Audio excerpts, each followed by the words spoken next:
Subscribe करें GST platform YouTube channel को और बेल आइकन प्रेस कर लें जीएसटी और इनकम टैक्स की वीडियोस सबसे पहले देखने के लिए।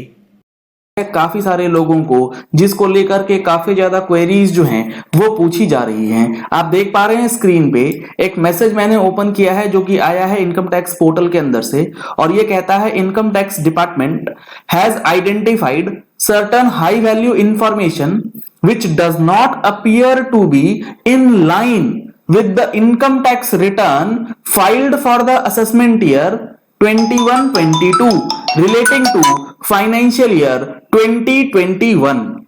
अब यहां पे इस एसएमएस का क्या मीनिंग है? इस एसएमएस का मीनिंग आप ऐसे समझ लीजिए कि फाइनेंशियल ईयर 2021 की जो आपने इनकम टैक्स रिटर्न फाइल करी है, उस रिटर्न को फाइल करने से पहले आपने अपना 26 एएस, अपना टैक्स इंफॉर्मेशन समरी और अपना एनुअल इंफॉर्मेशन स्टेटमेंट जो है वो चेक नहीं किया है। इसके अंदर कुछ ऐसे ट्रांजैक्शंस रिपोर्ट किए गए थे जिस ट्रांजैक्शंस के बेसिस पे आपको अपनी इनकम टैक्स रिटर्न्स में इनकम डिक्लेयर करना था, और अगर आपको लगता था कि टीआईएस और एआईएस के अंदर जो डेटा आ रहा है वो गलत है, तो उस सिचुएशन में आप उसके लिए फीडबैक इशू कर सकते थे, उसे आप रिजेक्ट कर सकते थे कि ये डेटा मुझसे रिलेटेड या हमारे पैन से रिलेटेड नहीं है। जैसे फॉर एग्जांपल मैं आपको बताऊं, कई सारे केसेस में यह देखा गया कि अगर आपके पैन पे बैंक ओवरड्राफ्ट है या बैंक की सीसी चल रही है और बैंक ने आपके अकाउंट में इंटरेस्ट का जो अमाउंट है वो डेबिट किया है, लेकिन ये इंटरेस्ट ऑन ओवरड्राफ्ट या interest on cash credit CC के अंदर जो अमाउंट है वो आपका एआईएस या टीआईएस वो एज अ इनकम शो कर रहा था। जी हां फ्रेंड्स, आपने ध्यान दिया है या नहीं पता, लेकिन interest on overdraft, interest on bank account जो आपके चार्जेस किए गए वो एज अ इनकम एआईएस और टीआईएस में रिफ्लेक्ट हो रहे थे। अब आपने उस इनकम को अगर फीडबैक में नहीं डाला होगा तो यहां पर अब आपके पास नोटिस आने के चांसेस हैं कि ये जो पर्टिकुलर इंटरेस्ट है ये आपने इनकम फ्रॉम अदर सोर्सेज में या फिर अपनी इनकम में इंक्लूड नहीं किया है।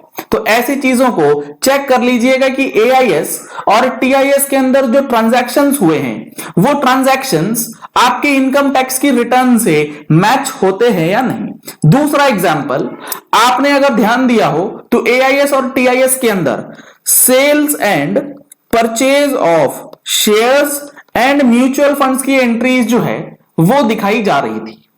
जब आपने इनकम टैक्स रिटर्न भरा तो आपने कैपिटल गेन शो किया है या नहीं वो आपको चेक करना होगा। अगर आपने कैपिटल गेन नहीं शो किया है और वहां पर purchase and sale of securities या फिर म्यूचुअल फंड्स की एंट्रीज आ रही है तो आपको अपनी रिटर्न्स जो हैं वो रिवाइज करनी होंगी 31 मार्च 2022 से पहले, यानी कि कल का डेट आपके पास आखिरी दिन बचा है रिवीजन के लिए। ये जितनी भी डेट्स होती हैं ये आपको हमारी मंथली टैक्स मैगजीन में भी हम लोग प्रोवाइड कराते हैं। अगर आप लोगों ने अभी तक टैक्स मैगजीन का सब्सक्रिप्शन नहीं लिया है तो दिए गए नंबर्स पे कॉल करके व्हाट्सएप करके आप टैक्स मैगजीन का सब्सक्रिप्शन जो है वो ले सकते हैं। इसके बाद ये तो हो गई ट्रांजैक्शंस प्रॉफिट से रिलेटेड। अब लेट सपोज आपके एआईएस और टीआईएस में अमाउंट आ रहा है कि आपने परचेज किया है फिक्स डिपॉजिट यानी कि टाइम डिपॉजिट, और वो अमाउंट है 20 लाख रुपए का, और आपने अपनी इनकम जो डिक्लेयर करी है वो इनकम डिक्लेयर करी है बिलो टैक्सेबल या 2.5 लाख या 5 लाख रुपए की।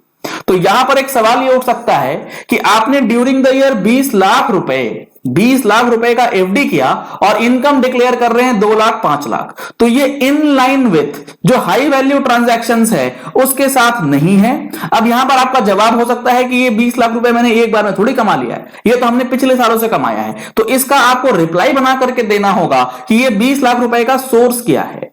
तो बेसिकली ये जो एसएमएस आया है इसके लिए अब आपको तैयारी कर लेनी है एसएफटी, एआईएस, टीआईएस और 26 एएस के साथ। यहां पर आगे बताया गया है you can view the information on compliance portal. इस चीज को देखने के लिए आपको अपना इनकम टैक्स पोर्टल लॉगिन करना है।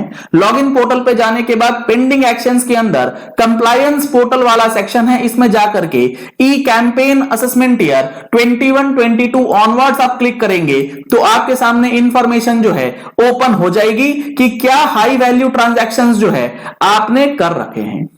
जैसे कि बिजनेस के केस में GST turnover, GST purchase, business expense, cash deposit, cash withdrawals, सारी चीजें यहां पर आपको अवेलेबल करवा दी जाएंगी। आगे इसमें लिखा गया है कि प्लीज रिवाइज आईटीआर और submit online response under E campaign tab on compliance portal. अगर आपको लगता है कि आपसे कोई इनकम छूट गई है या कोई इनकम अंडर रिपोर्ट हो गई है तो उसे रिवाइज करके सही रिटर्न जो है फाइल कर लीजिए, या फिर अगर आपने सब कुछ सही करा है तो ऑनलाइन रेस्पॉन्स जो है वो आपको फाइल करना है किसके अंदर, कंप्लायंस पोर्टल के अंदर ई कैंपेन वाले टैब में जा करके।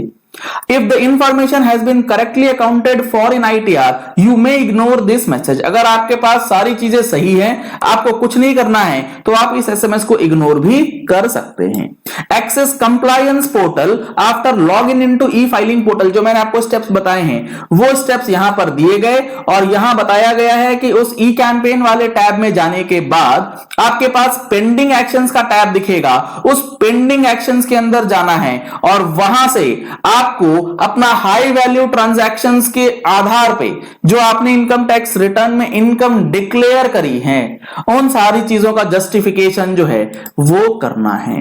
काफी इंपॉर्टेंट एसएमएस, काफी ज्यादा क्वेरीज जो है इस एसएमएस को लेकर के आ रही हैं कि इस एसएमएस का करना क्या है और इसके टेंशन से बाहर कैसे निकलना है। तो ये चीजें आपको इनकम टैक्स रिटर्न फाइल करने से पहले अब ध्यान रखनी होंगी कि हाई वैल्यू ट्रांजैक्शंस जो आप लोग कर रहे हैं उसके बेसिस पे आपकी इनकम टैक्स रिटर्न जो है वो सही तरीके से फाइल हो रही है या नहीं हो।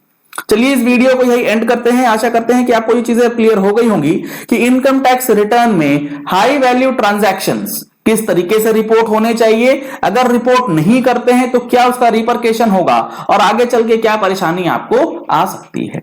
अगर आपने हमारे चैनल पे फर्स्ट टाइम ट्यून इन किया है तो चैनल को सब्सक्राइब करने के लिए नीचे दिया गया है रेड कलर का सब्सक्राइब बटन प्रेस कर लीजिए। साथ में जो बेल आइकन है उसे प्रेस कर लीजिएगा ताकि वीडियोस की नोटिफिकेशंस आप तक रेगुलरली पहुंचती रहें। Thank you and have a nice day.